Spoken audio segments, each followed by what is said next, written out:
In this session, we want to study the prophetic dimension or the prophetic significance of the book of Esther. And basically, I want to review the historical context of the story of Esther as it applies to history, and then we're going to take a look at the historical context as it applies to prophecy. You remember that God's people were in captivity from the year 605 till the year 539 BC. In the year 539, Babylon received a deadly wound by the Medes and the Persians.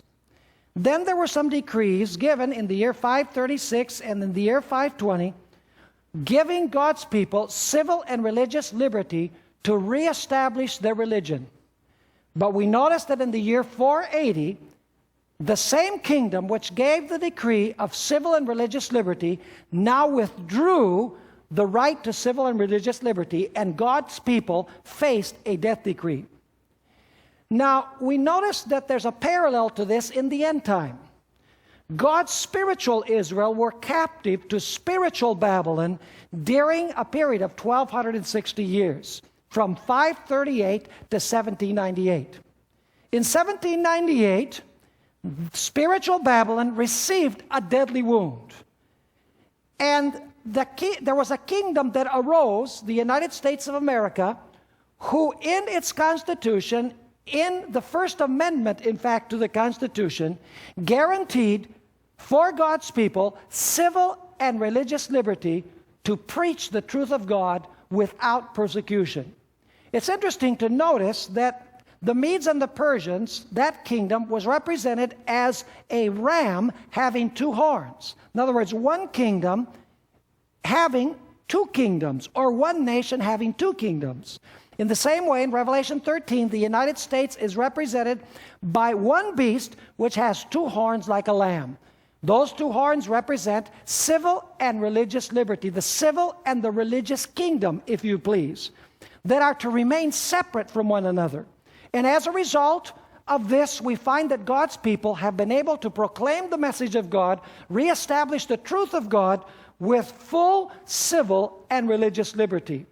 But as in the days of Esther, the same kingdom that guaranteed civil and religious liberty to reestablish the truth later removed it and brought about a death decree, so the United States, who guaranteed civil and religious liberty, the Bible says that it will end up speaking as a dragon. In other words, civil and religious liberty will be removed in the future. As in the days of Esther, in the end time there will be certain protagonists in this story. We find first of all the dragon. The dragon represents the civil powers of the world, represents the political powers of the world. Then we have a religious coalition between the beast and the false prophet, also known as the mother and her daughters. And then, of course, like in the book of Esther, we have the persecuted remnant of God. The remnant of her seed, they are called. Also, later on in the book of Revelation, they are referred to as the 144,000. And finally, you have, in the end time, in the book of Revelation, an intercessory figure. That is Jesus Christ, who rises in the end time to intercede before his Father for his people and to protect them from annihilation in this union between the beast, the false prophet, and the dragon, or the kings of the world. As in the days of Esther, this end-time conflict against God's people is simply the last chapter in the long-standing controversy between good and evil.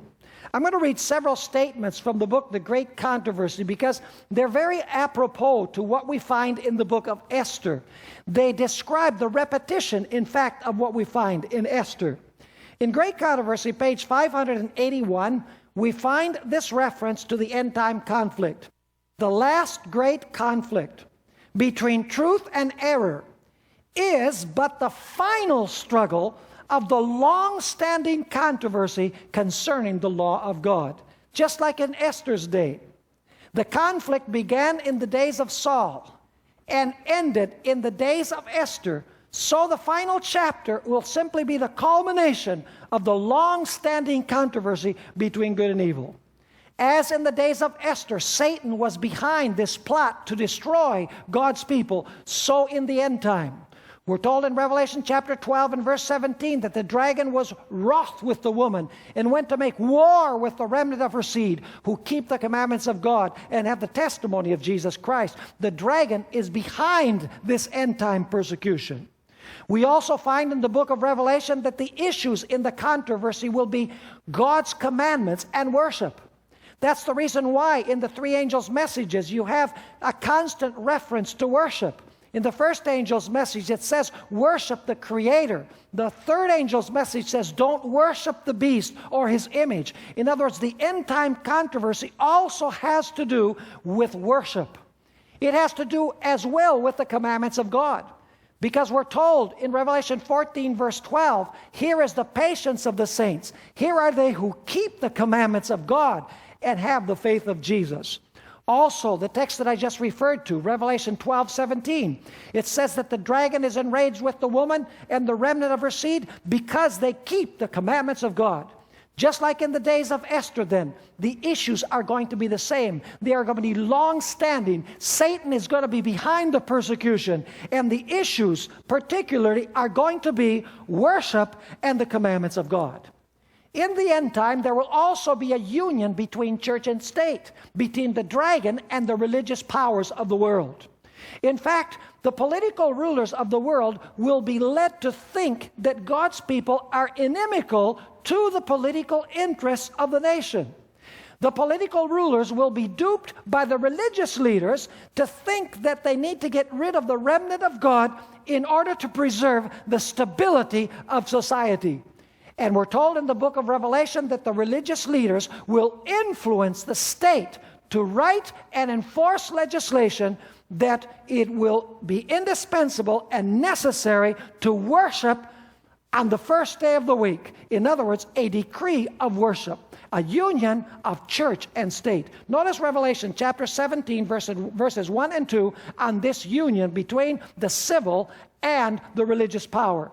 It says, then one of the seven angels who had the seven bowls came and talked with me, saying to me, come, I will show you the judgment of the great harlot who sits on many waters. And now notice, with whom the kings of the earth committed fornication, and the inhabitants of the earth were made drunk with the wine of her fornication. Notice once again the idea that this harlot, which represents apostate religion, and by the way, she has daughters as well because she's the mother in Revelation 17, actually allies herself with the kings of the earth, just like happened in the days of Esther. Now, this coalition will actually enforce false worship. Particularly, it will enforce the observance of the first day of the week in violation of the commandments of God.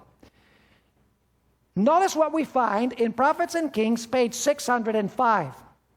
Ellen White here sees the connection between the days of Esther and the end time. She says, today, the enemies of the true church see in the little company keeping the Sabbath commandment a Mordecai at the gate. The reverence of God's people for His law is a constant rebuke to those who have cast off the fear of the Lord and are trampling on His Sabbath. In other words, at the end of time, the issue once again will be worship. Whether God's people will be willing to worship on the Sabbath in obedience to God's commandments, or whether they will worship on the first day of the week in obedience to the commandments of the civil powers influenced by the religious powers of the world.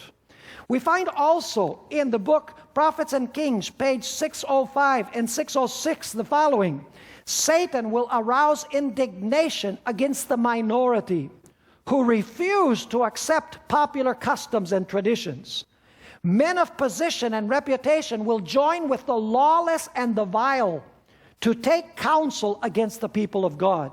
Wealth, genius, education will combine to cover them with contempt. Persecuting rulers, ministers, and church members will conspire against them. Do you see there?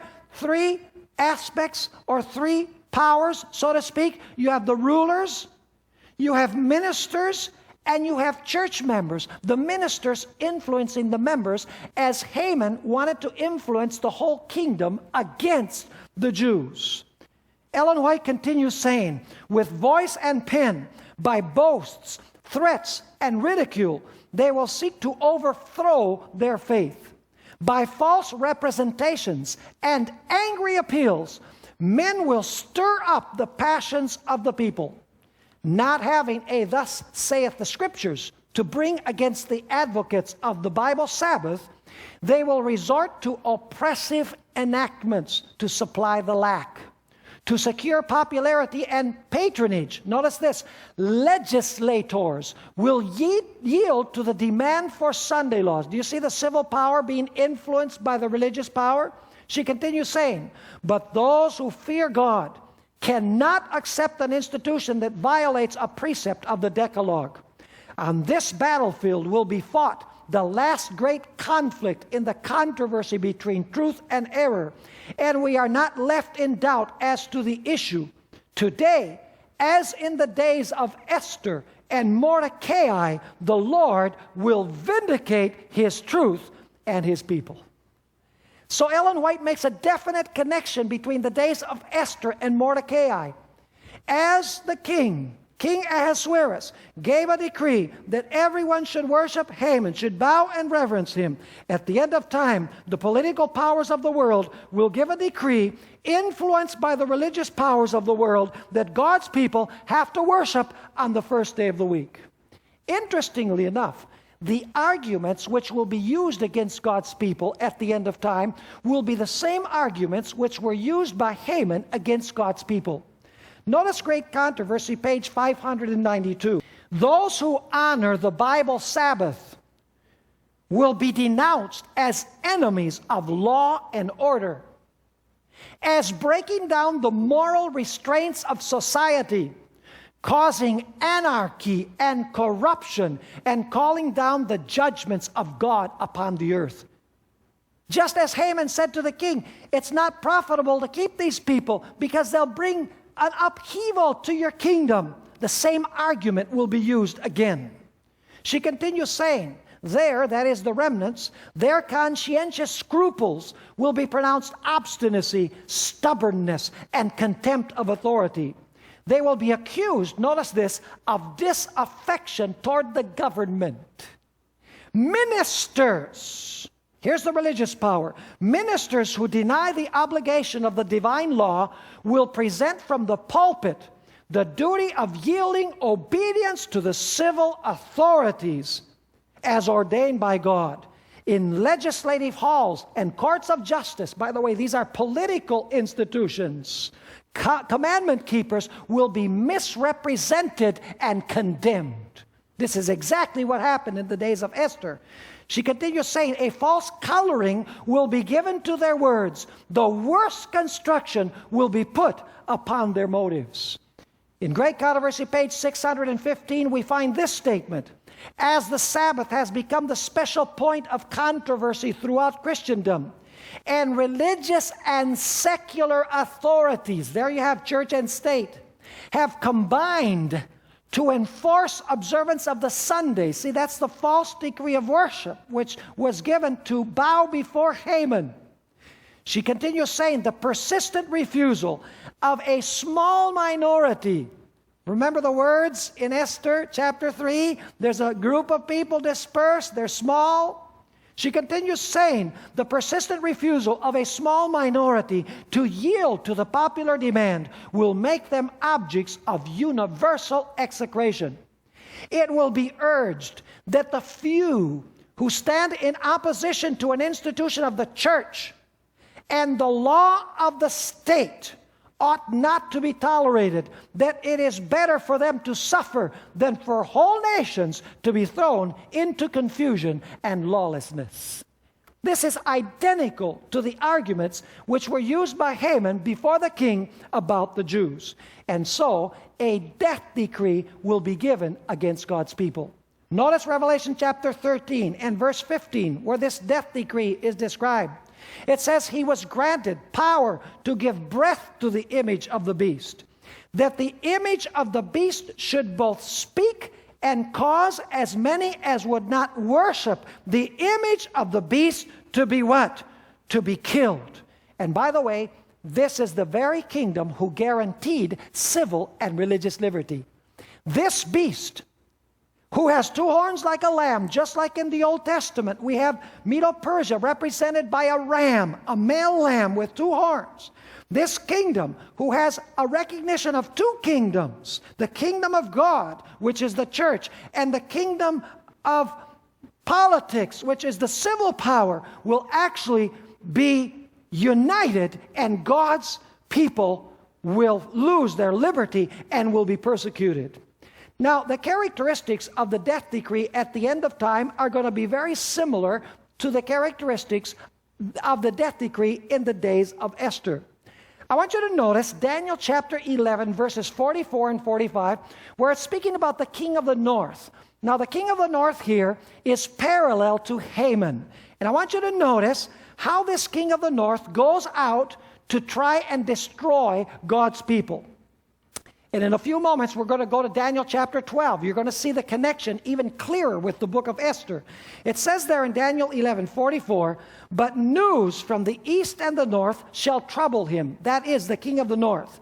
"Therefore he shall go out with great fury to destroy and annihilate many."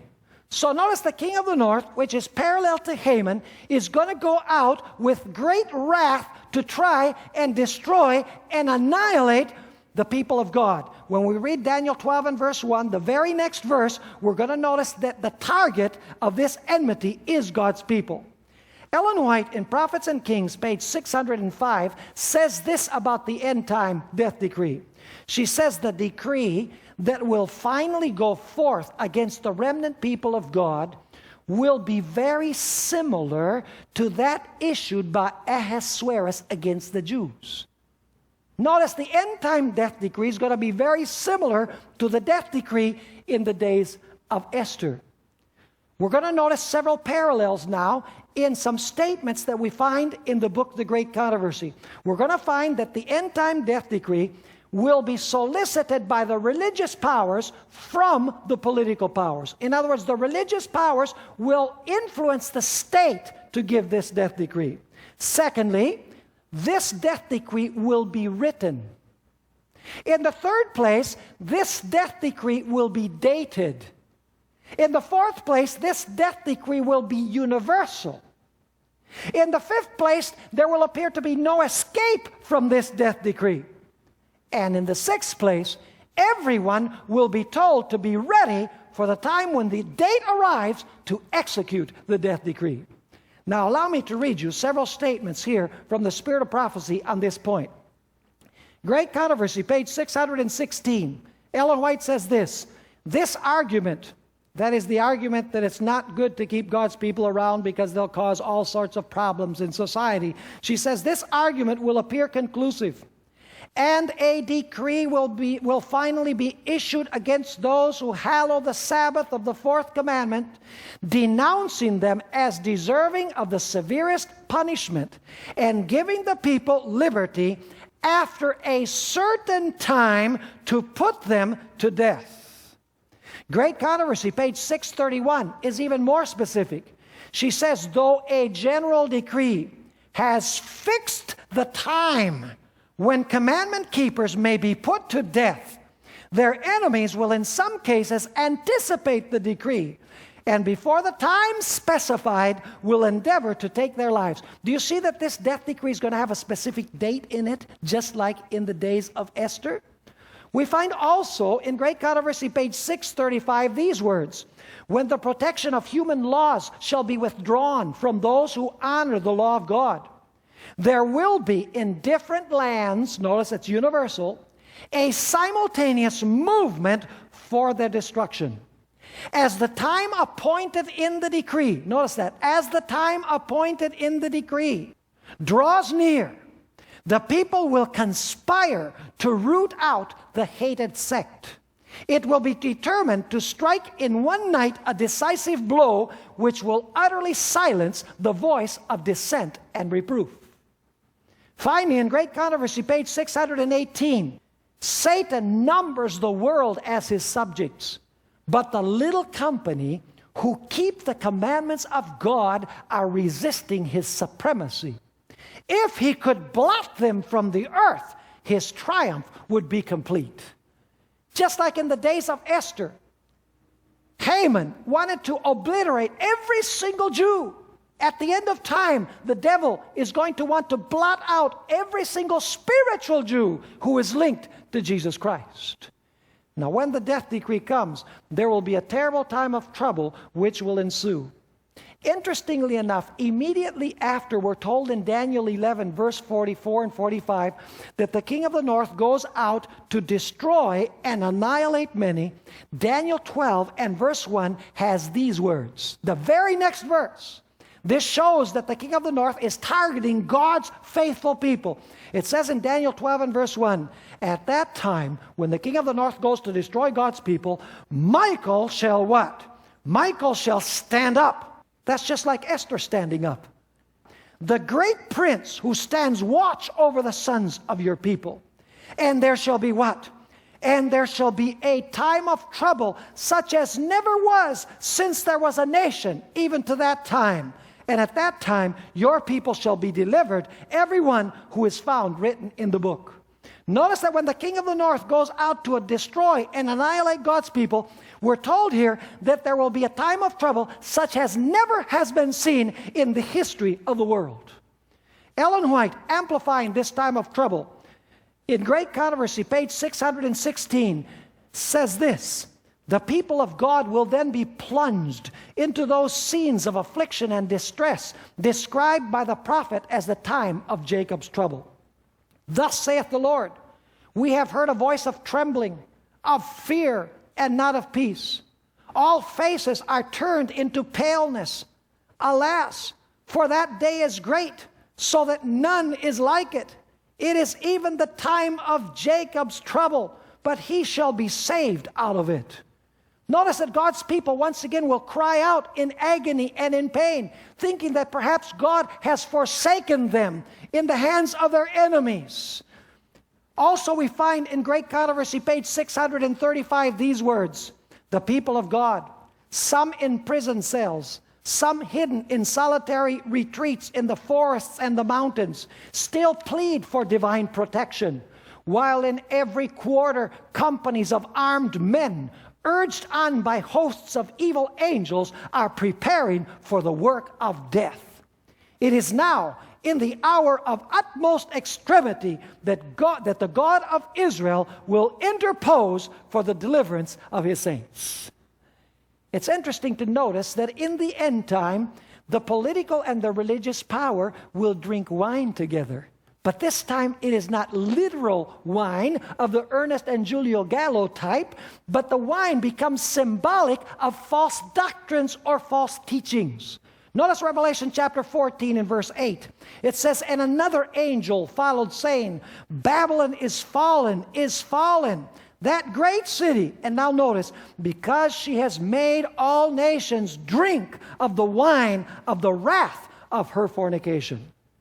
Notice the comments of Ellen White about this wine in Testimonies to Ministers, pages 60 and 61. You remember in the days of Esther, the king and the religious figure sat down to drink wine together. This is one of the reasons why the king could not think straight. Now notice what Ellen White has to say about the meaning of the wine in the end time. She says the fallen denominational churches are Babylon. Babylon has been fostering poisonous doctrines, the wine of error. This wine of error is made up of false doctrines, such as the natural immortality of the soul, the eternal torment of the wicked, the denial of the pre-existence of Christ prior to his birth in Bethlehem, and advocating and exalting the first day of the week above God's holy and sanctified day. These and kindred errors are presented to the world by the various churches. And thus the scriptures are fulfilled that say, for all nations have drunk of the wine of the wrath of her fornication. It is a wrath which is created by false doctrines. And when kings and presidents drink this wine of the wrath of her fornication, they are stirred with anger against those who will not come into harmony with the false and satanic heresies which exalt the false Sabbath and lead men to trample underfoot God's memorial.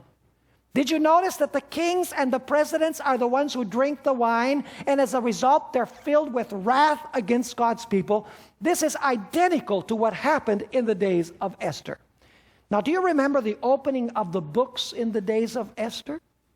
Let me ask you, is there going to be an opening of the books before probation closes to reveal the reward of God's people before that they are actually rewarded? Is it going to be shown that God's people serve the king and love the king, even at the risk of their lives? Absolutely. Notice Revelation 14, verses 6 and 7 speaks about this pre-Advent judgment. Before God's people receive the reward, their cases are examined. It says there, "Then I saw another angel flying in the midst of heaven, having the everlasting gospel to preach to those who dwell on the earth, to every nation, tribe, tongue, and people, saying with a loud voice, 'Fear God and give glory to Him, for the hour of His judgment,' what? Has come, and worship Him who made heaven and earth, the sea, and the springs of water." This pre-Advent judgment will reveal that God's people have served the heavenly King. And yet they have not been rewarded yet. But the books will show their reward. They will wear the king's crown. They will wear the king's robe. And they will sit on the king's horse, so to speak, and they will be paraded before their enemies, which will fall at their feet, according to Revelation chapter 3 and verses 9 and 10. And then, of course, Jesus will come and actually reward His people like Mordecai was rewarded after his records were examined. In fact, notice Revelation 22 and verse 12 on this reward. It says, Jesus is speaking, "And behold, I am coming quickly, and my reward is with me to give to everyone according to his work." Now let me ask you, is Jesus going to change His garments before He actually comes back to this earth to deliver His people? Yes, He is. How is Jesus garbed today in heaven? Jesus now is garbed as high priest. The book of Hebrews makes it very clear. In other words, Jesus has the attire of a high priest. Notice Hebrews 4 and verse 14 on this point.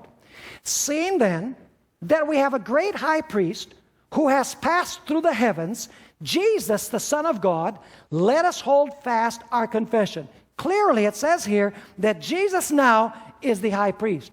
But interestingly enough, when Jesus comes again, He will come garbed as a king. He will have placed His kingly robes on, just like Esther changed when she went to intercede for her people. Notice Revelation chapter 19, verses 11, 12, and 16. It says, "Now I saw heaven opened, and behold, a white horse. And He who sat on him was called Faithful and True, and in righteousness He judges and makes war. His eyes were like a flame of fire, and on His head were many crowns. And He has on His robe and on His thigh a name written, King of Kings and Lord of Lords." When Jesus comes, He comes dressed as a king. Now He's dressed as a priest, which means that He must change at some point before His coming. It's interesting to notice in this light what Ellen White says in Early Writings, page 281. "Then I saw Jesus lay off His priestly attire and clothe Himself with His most kingly robes. Upon His head were many crowns, a crown within a crown, surrounded by the angelic host. He left heaven." So notice that Jesus is also going to change His robes. By the way, do you know what the name Esther means? In Hebrew, Esther means star. And in Revelation chapter 22 and verse 16, Jesus is called the bright and morning star. As Esther stepped to the plate to defend her next of kin from annihilation, so Jesus, when God's people are under the death decree, will stand up as Michael to defend His people from their enemies. Notice Daniel 12 and verse 1 once again. It says, "At that time, during this time of terrible trouble, Michael shall stand up, the great prince who stands watch over the sons of your people. See, he's the defender of God's people. And there shall be a time of trouble such as never was since there was a nation, even to that time. And at that time, your people shall be delivered, everyone who is found written in the book. You see, Jesus is our next of kin. He's our close relative. He went to the cross, and he was willing to say, I am going to give my life for my people, and if it means perishing forever and being forever separated from my Father, if I perish, I perish. But I love my people, and I will not allow my people to be destroyed. Notice what Ellen White has to say, Great Controversy, pages 635 and 36. Speaking about the wicked surrounding God's people to destroy them, she says, with shouts of triumph, jeering, and imprecation, throngs of evil men are about to rush upon their prey, when lo, a dense blackness deeper than the darkness of the night falls upon the earth.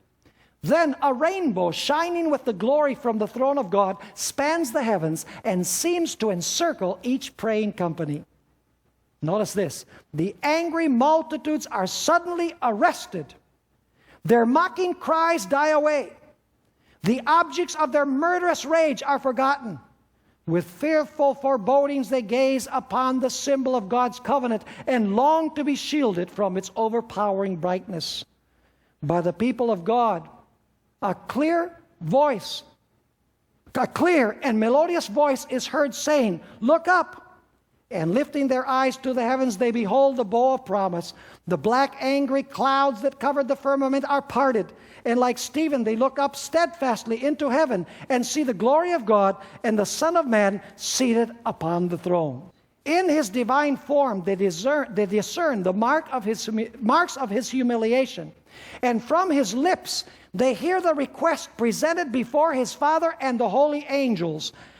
I will that they also, whom thou hast given me, be with me where I am. In other words, he's going to say, Father, intervene so that my people are not destroyed, so that they are delivered from their enemies. It's interesting to notice how God's people are going to be delivered by God. Do you remember that in the story in the book of Esther, the rage of the king was focused on God's people because of the work of his religious advisor? But suddenly, the plot was unmasked, and now the wrath of the king, instead of being directed against God's people, was now directed against the religious advisor who had prepared the plot. Do you know that the book of Revelation says that the kings of the earth will eventually turn upon the religious system who deceived them? Notice what we find in Revelation chapter 17 and verse 16. Revelation 17, verse 16. It's speaking about 10 horns who represent 10 kings, and the number 10 represents the kings of the earth and the whole world. It says there, and the 10 horns which you saw on the beast, these will hate the harlot, and make her desolate and naked, eat her flesh, and burn her with fire. The harlot had been seated on them before. Revelation 17 says that the harlot had used these kings. She had actually sat on the heads, and she'd used these horns to persecute God's people. Now suddenly, these horns, the kings of the earth and the whole world, remove their support from her, and they actually arise to annihilate her instead of destroying the people of God. Ellen White describes this moment in future history, in Great Controversy, 655 and 56. This is a spectacular description. She says, the people see that they have been deluded. They accuse one another of having led them to destruction, but all unite in heaping their bitterest condemnation upon the ministers. Remember Haman? Now the king is angry with Haman. She continues saying, unfaithful pastors have prophesied smooth things. They have led their hearers to make void the law of God and to persecute those who would keep it holy. Now, in their despair, these teachers confess before the world their work of deception. The multitudes are filled with fury. We are lost, they cry, and you are the cause of our ruin. And they turn upon the false shepherds. The very ones that once admired them most, will pronounce the most dreadful curses upon them. The very hands that once crowned them with laurels will be raised for their destruction. Whereas up to that point, the wicked, under the influence of this religious power influencing the state, wanted to destroy God's people. Now, the political powers of the world turn on this apostate religious system which has deceived them. It's interesting that many of the wicked will want to have Jesus intercede for them at this point, because they will find themselves without shelter. In Great Controversy, page 627, we find these words, speaking about the wicked and their death decree against God's people. By condemning the people of God to death, they have as truly incurred the guilt of their blood as if it had been shed by their hands. In like manner, Christ declared the Jews of his time guilty of all the blood of holy men which had been shed since the days of Abel, for they possessed the same spirit and were seeking to do the same work with these murderers of the prophets. In a very incisive statement, Ellen White in Spiritual Gifts, Volume 1, page 199, has this to say about many of the wicked during this time of trouble. When they see that they're really lost, that they've been fighting against God, they're going to seek somehow for the saints to intercede for them, as Haman wanted Esther to intercede for him. But they're going to say probation is closed. By marking God's people for destruction, there is no longer any intercession. Notice this statement, Spiritual Gifts, Volume 1, page 199. She says, the plagues were falling upon the inhabitants of the earth. Some were denouncing God and cursing him. Others rushed to the people of God and begged to be taught how they should escape the judgments of God. But the saints had nothing for them. The last tear for sinners had been shed. The last agonizing prayer offered. The last burden had been borne. The sweet voice of mercy was no more to invite them. The last note of warning had been given. When the saints in all heaven were interested for their salvation, they had no interest for themselves. Life and death had been set before them. Many desired life, but did not make any effort to obtain it. They did not choose life, and now there was no atoning blood to cleanse the sinner. No compassionate Savior to plead for them and cry, spare, spare the sinner a little longer. All heaven had united with Jesus as they heard the fearful words, it is done, it is finished. The plan of salvation had been accomplished. And as mercy's sweet voice died away, a fearfulness and horror seized them with terrible distinctness. They hear, too late, too late. That was the experience of Haman, who wanted Esther to intercede for him, but it was too late because he had plotted the destruction of the Jews. It's interesting to notice that the wicked will die with the very weapons that they intended to use on God's people. Great Controversy, page 655, we find this very interesting statement. Ellen White says, the swords which were to slay God's people are now employed to destroy their enemies. Everywhere there is strife and bloodshed. Just like in the days of Haman. Haman died in the gallows that he prepared for Mordecai. And the gallows were used to destroy him. In the end of time, the weapons prepared against God's people will actually be turned upon those who prepared the plot to destroy God's people. As in the days of Esther, the angels of God will take the battlefield in favor of God's people. Notice Revelation chapter 19 and verse 14. Speaking about the coming of Christ, it says, and the armies in heaven, clothed in fine linen, white and clean, followed him, that is, followed Jesus, on white horses. Psalm 91, verses 10 and 11, we find these words, no evil shall befall you, nor shall any plague come near your dwelling, for he shall give his angels charge over you to keep you in all your ways. In Great Controversy, page 631, once again we find the protecting power of God through the ministration of the angels. Though a general decree has fixed the time when commandment keepers may be put to death, their enemies will in some cases anticipate the decree, and before the time specified will endeavor to take their lives. but none can pass the mighty guardians stationed about every faithful soul. Some are assailed in their flight from the cities and villages, but the swords raised against them break and fall powerless as straw. Others are defended by angels in the form of men of war. Early writings, page 284, we find this statement. As the saints left the cities and villages, they were pursued by the wicked who sought to slay them. But the swords that were raised to kill God's people broke and fell as powerless as straw. Angels of God shielded the saints. As they cried day and night for deliverance, their cry came up before the Lord. One final statement in the book Last Day Events, page 251. Ellen White says, the battle of Armageddon is soon to be fought. He on whose vesture is written the name, King of Kings and Lord of Lords, leads forth the armies of heaven on white horses, clothed in fine linen, clean and white.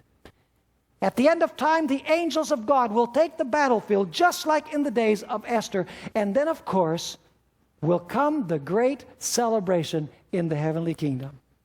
That great banquet, that table which is many miles in length, where God's people will sit, and Jesus Christ himself will come and serve them. The marriage supper of the Lamb, if you please. A time of joy and happiness and deliverance. Notice Revelation chapter 19 and verses 5 through 9 on this specific point. Then a voice came from the throne saying, praise our God, all you his servants, and those who fear him, both small and great. And I heard as it were the voice of a great multitude, as the sound of many waters, and as the sound of mighty thunderings, saying, Alleluia, for the Lord God omnipotent reigns. Let us be glad and rejoice and give him glory, for the marriage of the Lamb has come, and his wife has made herself ready. And to her it was granted to be arrayed in fine linen, clean and bright, for the fine linen is the righteous acts of the saints. Then he said to me, write, blessed are those who are called to the marriage supper of the Lamb. And he said to me, these are the true sayings of God. Notice the great celebration after the deliverance, the great banquet table, the marriage supper of the Lamb, where God's people have been turned from sadness and from sorrow and from anguish and from destruction into deliverance and joy and peace and gladness. Now, what about in the book of Esther, where you find the absence of God? Do you know that during this severe time of trouble, God's people are going to start wondering whether God is even around anymore? Do you know that the wicked are actually going to say to God's people, where is your faith now? Where is your God now? Your God is absent. But what they don't realize is that God has been acting from within human history, not in a spectacular way, but has been working in an invisible way, providentially through the end time events to lead eventually to the deliverance of his people. Notice Great Controversy, page 630. Great Controversy, page 630. Yet to human sight, it will appear that the people of God must soon seal their testimony with their blood, as did the martyrs before them. See, they say, we're going to be martyred, we're going to be killed, just like the previous martyrs. She continues saying, they themselves begin to fear that the Lord has left them to fall by the hand of their enemies. It is a time of fearful agony. Day and night they cry unto God for deliverance.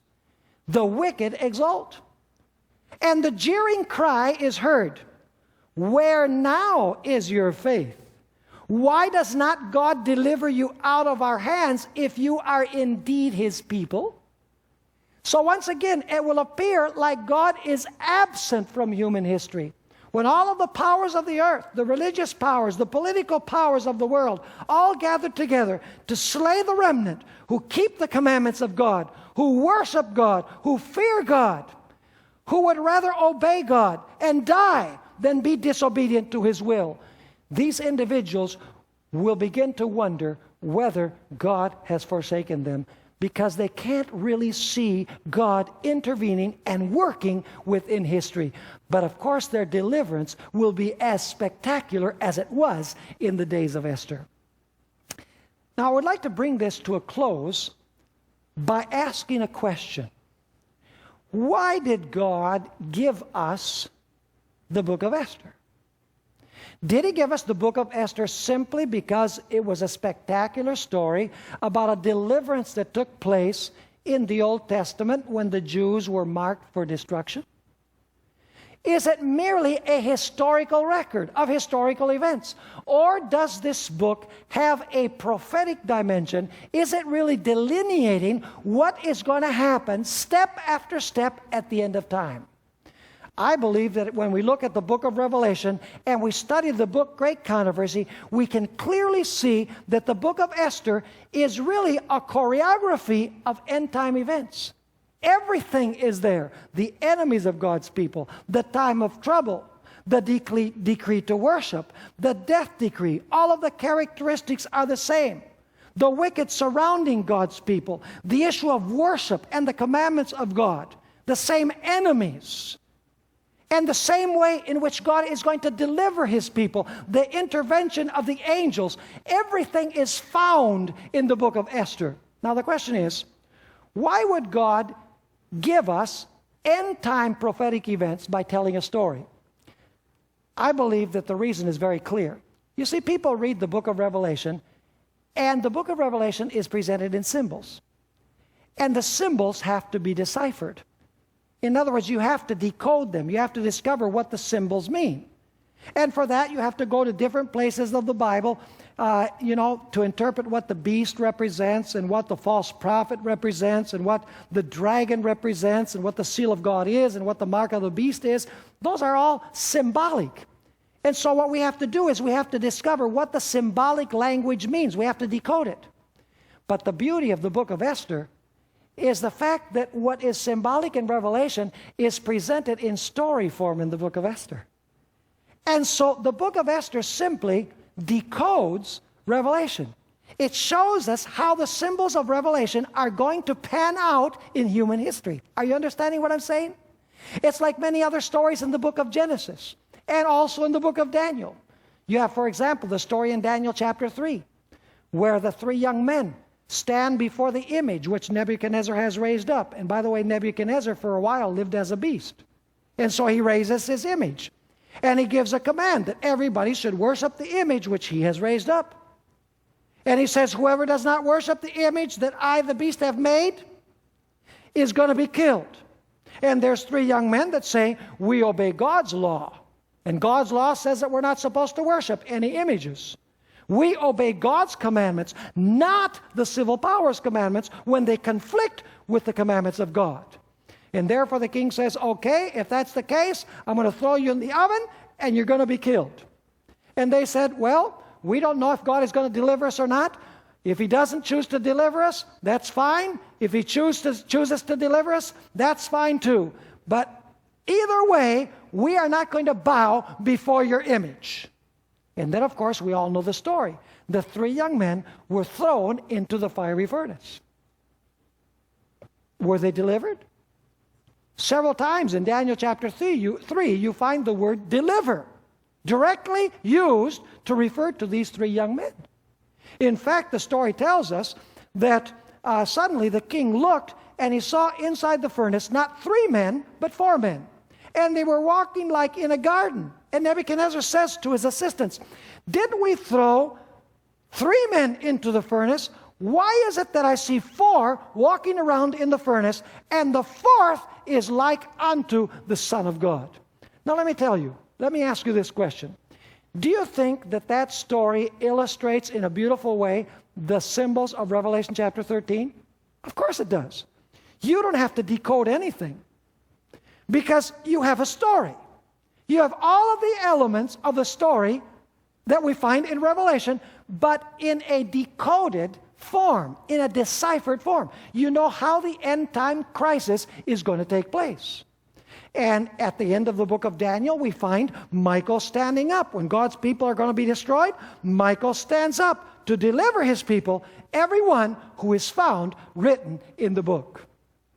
Now, I'd like to read a statement that we find in Christian Experience and Teaching of Ellen White, page 204. Here she tells us how important history is. You see, one of the big problems that we have in the world today is that people have forgotten history. People don't want to read history because they think it's boring. But you know, if we don't read history, if we don't know what happened in history, we're going to repeat the same mistakes of history. You know, people today misinterpret Bible prophecy, and the reason why is because they don't know the historical background of Bible prophecy. Now, notice this statement. Ellen White says this, speaking about the history of the Adventist Church. In reviewing our past history, having traveled over every step of advance to our present standing, I can say, praise God. As I see what God has wrought, I am filled with astonishment and with confidence in Christ as leader. And then she says this, these are very famous words, we have nothing to fear for the future, except as we shall forget the way the Lord has led us and His teaching in our past history. Another reason why God gives us stories, besides decoding the symbols of Revelation in the stories, is because as we look at the stories, we can see God's deliverance in history. And God is trying to tell us, listen, when in Esther's day my people were marked for destruction, what did I do? And of course our answer is, well, Lord, you intervened in a miraculous way under the surface, not spectacularly. You were there all the time, though we couldn't feel you, we couldn't see you, and you delivered them. And then God says to us, and do you think I'm going to do it sometime again? If I did it in the past, do you think I'm going to do it in the future? Of course. So God has given us the benefit of history so that we can know that as He acted in the past, He will act in the future. We can take it to the bank. As we look at history, we know what God is going to do in prophecy. As we look at the story of Nebuchadnezzar in Daniel 3, or the throwing of Daniel into the lion's den in Daniel chapter 6, we see that God delivers those who are faithful to Him. In fact, I don't know whether you've noticed this, but in Daniel chapter 3 and Daniel chapter 6, we have illustrated the first two clauses of the First Amendment to the Constitution of the United States. The first part of the First Amendment says, Congress shall make no law respecting an establishment of religion.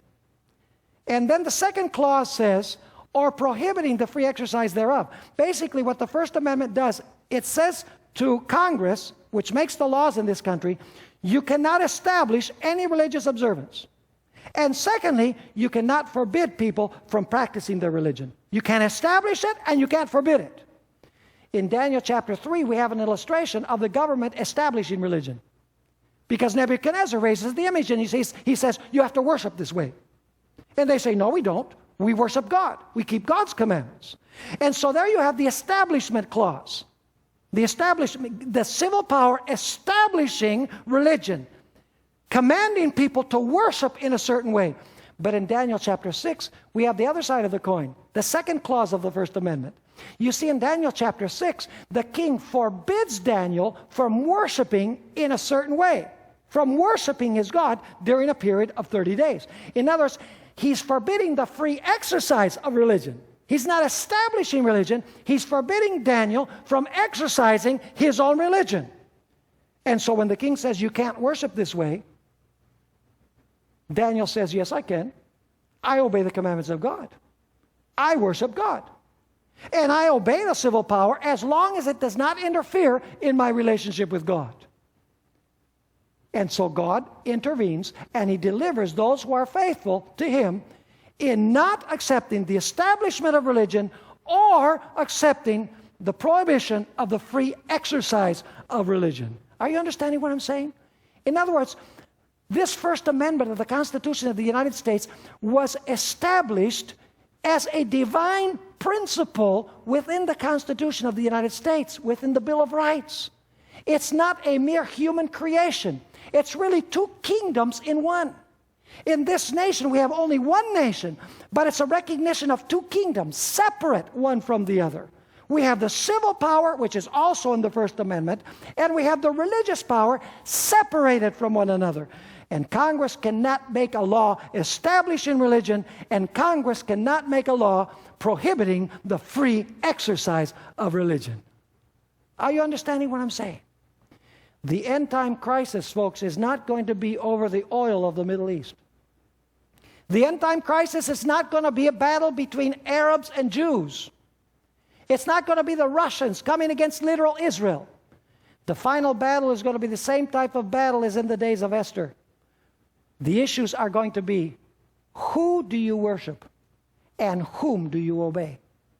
Will you obey the civil powers of the world used by the religious powers, or will you obey God and His law?